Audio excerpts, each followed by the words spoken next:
Hi, I'm Simone De La Rue and welcome to Well+Good's The Right Way. Today I'm going to show you one of my favorite moves to elevate your heart rate.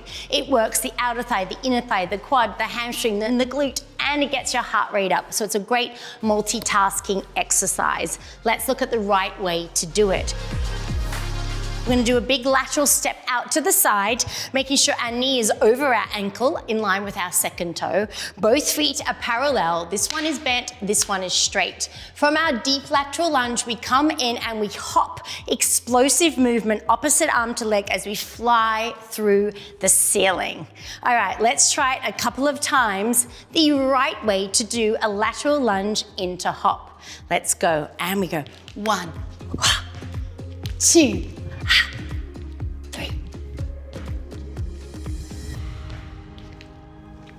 Excellent work, good. Should we try it on the other side to balance ourselves off? Other side, big step out, and we step out. 1,